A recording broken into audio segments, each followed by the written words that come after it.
प्रतिवेदनमा त हामीले अब सिफारिस गरेका छौँ होइन। सिफारिस अब सरकारले सार्वजनिक गर्छ। अब सरकारले चाहिँ सार्वजनिक गरेपछि जमिन देखिन्छ।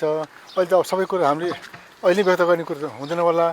मुख्य कुरो के भने नि सरकारले हामीलाई जाँचबुझ आयोग ऐन अनुसार चाहिँ छानबिन गरेर जाँचबुझ गरेर चाहिँ नि 23 गतिको घटनामा को कसो कमजोरी हो के कारबाही गर्नुपर्ने हो त्यो सिफारिस गर।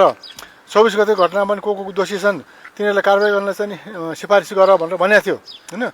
त्यो अनुसार हामीले चाहिँ नि सबै जाँचबुझ गऱ्यौँ छानबिन गऱ्यौँ गर्दाखेरि चाहिँ 23 गतिको घटनामा जो दोषी छन् जसो कारणले चाहिँ नि हाम्रा किशोरहरूको चाहिँ मृत्यु हुन गयो जब शहीद बनाइयो उनीहरूको शहीद बनाउनेहरूलाई चाहिँ नि कानुनी कारबाही गर भनेर हामीले सिफारिस गरेका छौँ।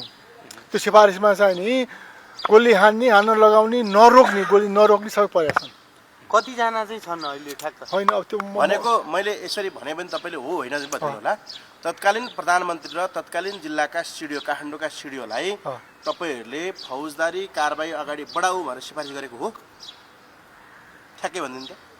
हामीले चाहिँ जो जिम्मेवार छन् उनीहरूलाई कारबाही गरेर सिफारिस गरेका छौँ। तत्कालीन अवस्थाका सरकारमा रहनुभएका सम्पूर्ण जिम्मेवार पात्रहरूले गरेका छौँ हामीले जिम्मेवारलाई को छ भन्ने कुरा सरकारले भन्छ कि हामीले गरेका छौँ। अब तपाईँले यत्रो काम गर्दाखेरि तपाईँहरूको यो काम यो कार्यको पनि हामीले प्रशंसा गर्नुपर्छ।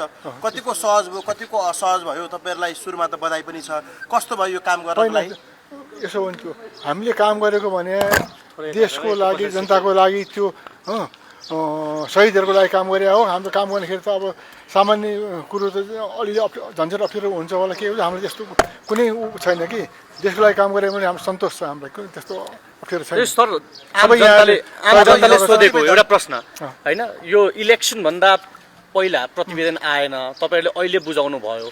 खास गरेर तपाईँहरूले इलेक्सनको रिजल्ट पनि कुर्दै हुनुहुन्थ्यो त्यसअनुसार नै सिफारिस गर्ने कुन किसिमको रिजल्ट आउँछ भनेर। इलेक्सनको रिजल्ट हामीले के कुरै आएन। त्यो इलेक्सन रिजल्ट छ कि मतलब छैन। अब यहाँ तपाईँहरूले चाहिँ मिडियाले जसरी लेखेका छन् लेख्दाखेरि के पनि कसलाई कारबाही गर्नलाई बचायो केही होइन। हेर्नुहोस् जो देखिया छ त्यो गरेका छ हो। अब हामीले के काम नसके उनीहरूले अलिक ढिला भएको कुरा हो। र अहिले हामीलाई के महसुस भयो भने यदि हाम्रो रिपोर्ट चाहिँ अगाडि काम सके भएदेखि त त्यो इलेक्सनलाई नै असर पर्ने थियो कि हो भन्ने कुरा पनि आयो यहाँ। सर अन्तिममा भनिदिनु त तपाईँ योभन्दा अगाडि पनि धेरैवटा आयोगमा संयोजक भएर अध्यक्ष भएर काम गरिसक्नु भएको छ। तपाईँले कति गरेका छानबिनका आयोगहरू प्रतिवेदनहरू अहिले पनि दराजमा थन्किया छन्।